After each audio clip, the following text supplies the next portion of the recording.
Leo tuko na picha kali kabisa Nigeria. Story inaanza na rasmi namna hii.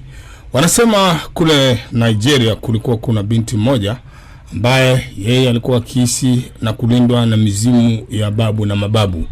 Lakini picha yetu ni bonge la picha, nalipata kupitia 0716896412. Ni picha kali kabisa, wanaita Ekweme. Kuna binti ambaye leo anaonekana akiwa na kwenda kwenye shughuli zake za kawaida. Ubinti wakati anakwenda njiani, kuna mizimu au kuna miungu ilikuwa ikimfuata na kumlinda kokote alikokuwa akienda.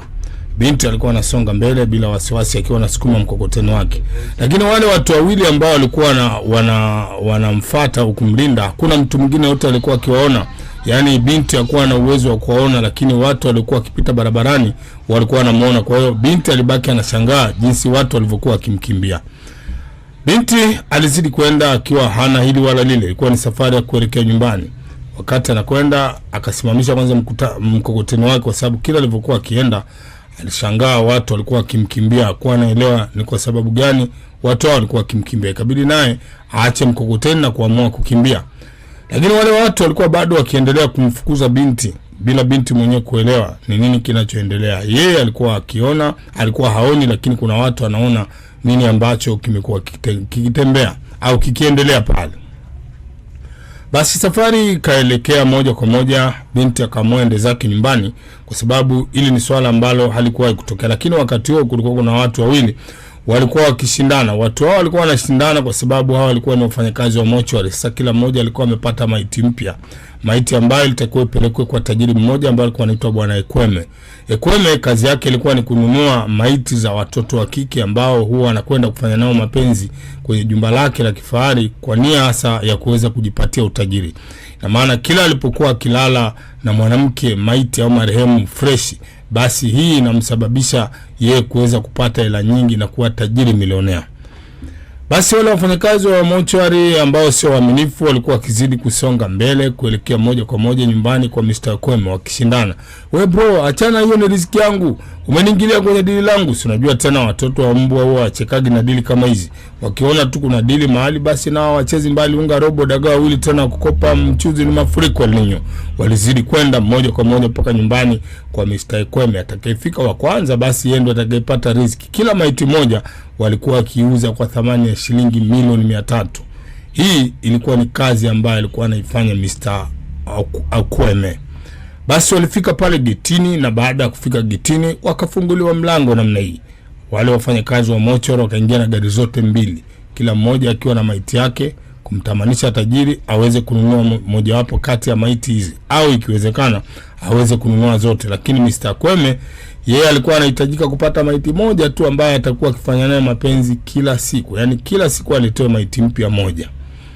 Basi walifika pale wakaanza kugombana wenyewe kwa wenyewe. Akamwambia, "Bro, wewe umeniingilia kwenye dili langu. Hili dili ni la kwangu. Siku zote nikwambia usinifukuzie kwenye dili zangu, utaka kunisikia.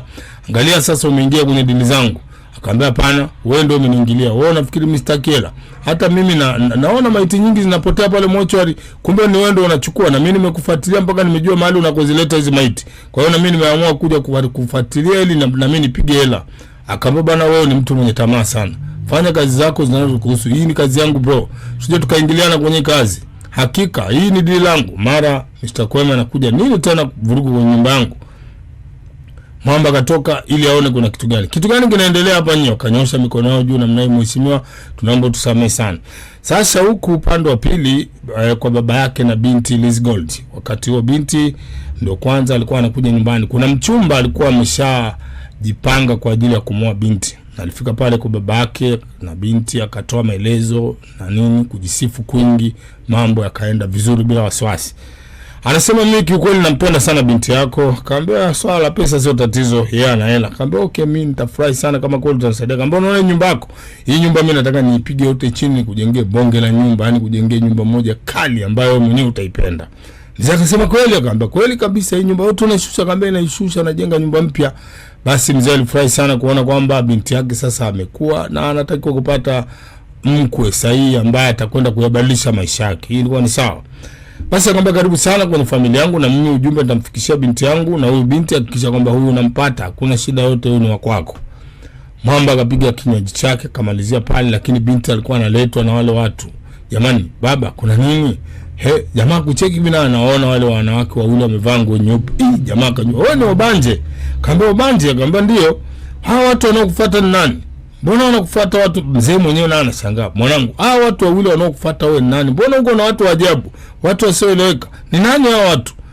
Binti anashangaa, watu gani baba, mbona mimi siwaone? Akamwambia sisi ni walinzi, tunamlinda. Akamwambia shindwa na ulegee.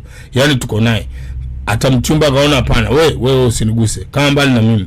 Yaani wewe unataka tena ukome kabisa. Kwa nini wewe ni Obanje? Akamwambia ni Obanje. Akamwambia ndio Obanje, yani ni mtu ambaye ana mapepo, yani mambo ya kishetani. Jamaa akaona sio kesi, bora mimi nijikatae zangu. Mwamba huyo akaondoka zake. Sasa akabaki na binti yake. Mwanangu, nini tena kinaendelea? Yaani unaleta watu wa namna hii mpaka mchumba wako ameamua kukimbia. Wewe vipi? Mbona mimi sikuelewi? Akamwambia baba, mimi sijui unazungumzia nini. Hao watu nao wasema mimi nashangaa huko wakati napita huko mtaani. Nashangaa watu wananikimbia, hata sijui ni kitu gani kinaendelea. Akamwambia mwanangu, ina maana waone hao watu walioko pembeni yako? Binti anasema mimi siwaoni. Baba, wacha kumtania. Akamwambia kuna watu wawili, wanawake wawili uko nao. Umetokana nao wapi hao watu? Ni kitu gani kinaendelea? Angalia sasa, umeshanipotezea riziki. Paka ule mchumba ambaye alikuwa anatakiwa kukuoa wewe kashaondoka. Tabia gani? Mzee akaondoka. Sema binti yangu, wewe utakuwa una mapepo, umelogwa, sio bure, lazima kuna kitu. Basi binti akaamua, baba akaamua kwenda zake ndani ili akaangalie, maana hii hali sio kawaida, lazima aende kwa mganga wa kienyeji ili kujua hasa ni nini ambacho kinamsumbua binti yake. Binti yake ana shida gani? Wakati huo Mr. Kweme na wale wafanyakazi wa mochwari wakabaka, ambao jamani, mimi maiti zenu sinunui. Kuanzia leo tena mkome. Siwezi kufanya biashara na watu wasiojielewa. Yaani mnakuja kaambia, lakini mimi ndo mtu wa kwanza, huyu ndo amekuja kuingilia biashara yangu. Mimi ndo nakuletea maiti kila siku, maiti fresh, na maiti yangu iko fresh, njoo uone. Yaani haijafa wiki iliyopita, hii imekufa leo. Kwa hiyo njoo bana, njoo mara moja uone. Angalia, akamfunulia aone. Angalia binti mrembo tu, msichana bado yuko chicha kabisa. Huyu jamaa kawaida yake anafanya mapenzi na hizi maiti. Kwa hiyo anashawishiwa na hao madaktari wa mochwari ili waweze achukue moja wapo kati ya hizi maiti. Na maana yeye kila siku lazima alale na maiti moja. Njoo chukua hii bana, hii ndo nzuri, iko vizuri. Jamaa katazama, kaambia njoo angalia, iko fresh kabisa, hii maiti fresh kabisa, iko vizuri, haina tatizo. Mr. Kweme mwenyewe akaona hii leo kali. Mwenzangu ndo amekuja kuingilia dili langu. Kaambia wewe kwanza, wewe ndo mnafiki, unakuja kuingilia tu biashara za watu. Mheshimiwa, sikiliza. Mimi ya kwangu hii hapa na yenyewe iko vizuri. Mtoto chicha amekufa leo asubuhi. Yaani saa 12 asubuhi ndo amekufa. Tena huyu wa kwake ana HIV. Yaani huyu wa kwangu mimi hajafa na magonjwa. Huyu ni mzima kabisa, hana tatizo lolote. Huyu amekufa, yaani ni kigori, amekufa tu kwa ajali. Kwa hiyo bana, njoo uone, kila mmoja anajifagilia maiti yake, ndio iko vizuri. Njoo mheshimiwa, uone mwenyewe. Sasa jamaa akaona hawa watakuja kumletea mambo mengine ambayo sio. Kwa hiyo cha kufanya hapa ni kuzikataa maiti zote. Kaambia hakika nakwambia wewe, chochote utakachonipa mimi nitapokea, hata kama ni hela ndogo tu. Mtema mimi nakuuzia hii, nitarudishaje maiti mochwari? Njoo bana. Kila mmoja anagombania ili kuweza kununulia ile maiti yake. Akaambia sasa sikilizeni, mimi siwezi kununua tena, siwezi kufanya biashara tena na nyinyi. Mimi nataka something fresh, kitu ambacho kiko vizuri. Kwa hiyo bana, acheni kupiga makelele kwenye nyumba yangu, naomba muondoke. Kweli Mr. Kweme akaondoka, akaingia zake ndani. Hii ndio ilikuwa kazi yake mtu huyu, kufanya biashara za kununua maiti kutoka mochwari ambazo zimekufa siku hiyo wakiwa bado wa moto ili waweze kufanya nao mapenzi. Hii ni njia yake ya kujipatia pesa. Usiache kutufuatilia katika channel yetu, picha kali kama hii hapa.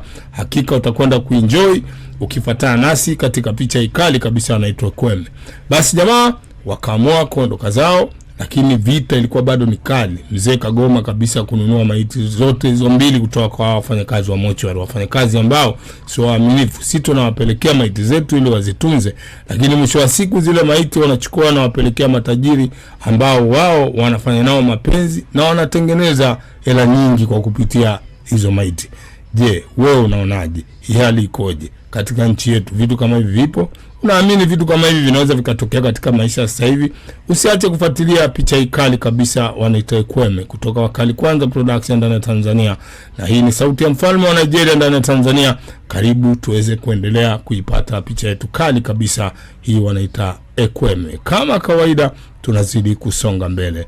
Usiache kusubscribe kwenye channel yetu wakati wote. Karibu sana uweze kupata vitu vya moto kama hivi. Asanteni.